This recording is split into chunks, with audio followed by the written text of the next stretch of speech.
वैसे तो भारत देश में धान की खेती बड़े पैमाने पर की जाती है, क्योंकि किसानों को धान की ऐसी किस्मों की ज़रूरत रहती है जो कम समय में तैयार होती हैं और ज़्यादा पैदावार हो। दरअसल धान की कुछ ऐसी टॉप वैरायटी हैं जो किसान उन किस्मों को अधिक पसंद कर रहे हैं, जो कम पानी में विकसित होती हैं और कम समय में अच्छी पैदावार की जा सके। वैसे तो उत्तर प्रदेश के कई जिलों में धान की खेती की जाती है। किसान खरीफ सीजन में नई नई वैरायटी के धान की खेती करने वाले ज़्यादातर किसान इस उम्मीद में खेती करते हैं कि उन्हें अन्य फसलों के मुकाबले इससे बेहतर उत्पादन और अधिक मुनाफा मिलेगा। वहीं मई का अंतिम सप्ताह आते आते कई राज्यों के किसान धान की बुआई यानी नर्सरी लगाना भी शुरू कर देते हैं।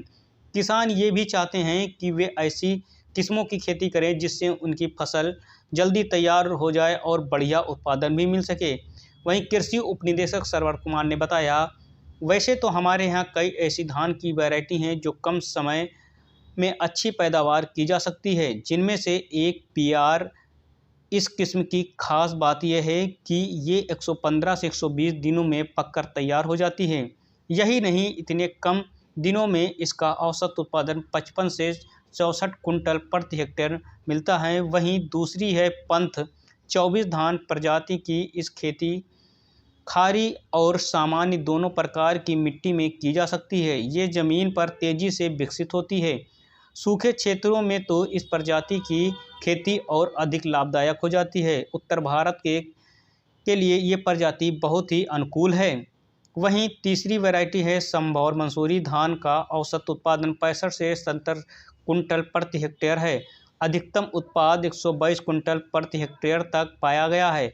धान की इस प्रजाति में रोग प्रतिरोध क्षमता ज़्यादा है। जीवाणु, झुलसा, झोंका रोग के प्रति मध्यम प्रतिरोधी है। तना छेदक और भूरा पत्ती लपेटकर कीट के प्रति सहनशील है। साथ ही इसका तना भी बहुत मजबूत है, जिससे ये बदलते जलवायु में बार बार आने वाले आंधी और तूफानों में नहीं गिरेगा। साथ ही ये किस्म किसानों की आय बढ़ाने में काफ़ी मददगार साबित होगी और किसान इन फसलों से बढ़िया मुनाफा कमा सकते हैं। समय में अगर जाएंगे तो आपको सीओ 51 वैरायटी है। इसकी लगभग 110 से 115 दिन में ये फसल पक के तैयार हो जाती है। इसकी जो पोटेंशियल बहुत अच्छी है ना, 80-90 कुंटल तक इसका पोटेंशियल है।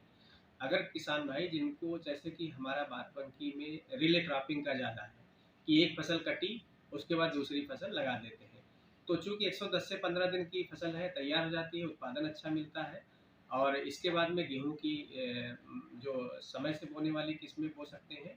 तो ऐसी स्थिति में बाराबंकी के लिए सीओ 51 बहुत अच्छी है। साथ ही सियाट्स की बहुत अच्छी वैरायटीज है। सियाट्स 1, सियाट्स 2, 3 और 4, 5, ये 4-5 प्रजातियां हैं जो कम समय में तैयार हो जाती हैं, 120-25 दिन में तैयार हो जाती हैं।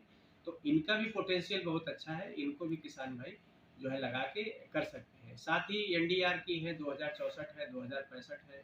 और एनडीआर की अभी 99 सीरीज में जारी हुई, वो भी अच्छी प्रजाति है।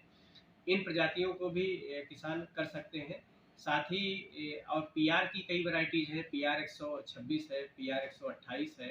साथ ही साथ हमारे यहाँ पंत धान आपने देखा होगा, बहुत पहले पंत धान 10 और 12 प्रजातियाँ बहुत चलती थी। अब पंत धान में भी 24 है, 26 है और 28 है। ये भी प्रजातियाँ बहुत अच्छी हैं और थोड़ा कम समय लग लेती हैं और इनसे इनका पोटेंशियल बहुत अच्छा है। तो इन पोटेंशियल के माध्यम से अधिक उत्पादन भी प्राप्त होता है, किसानों को इसका लाभ ज़्यादा मिल सकता है। तो ये उन्नत कई प्रकार की किस्में हैं जिनको किसान उगा करके और अच्छी तरीके से इनको ला सकता है। साथ ही अभी तेलंगाना सोना करके एक प्रजाति आई है जो उसको जो बीपीटी 5204 के ही रीजनल में है, वो भी अच्छी उत्पादन देने वाली है और उसकी भी खेती किसान कर सकते हैं। जहाँ पे बहुत ज़्यादा जल भराव या लंबे अवधि में केवल एक ही फसल ले रहे हैं, वहाँ पर MTU 70-29 को भी किसान ले सकते हैं, चूँकि लंबी 160-65 दिन की वैरायटी है। तो वहाँ पर MTU 70-29 को भी वो किसान ले सकते हैं, उससे आमदनी अपनी बढ़ा सकते हैं।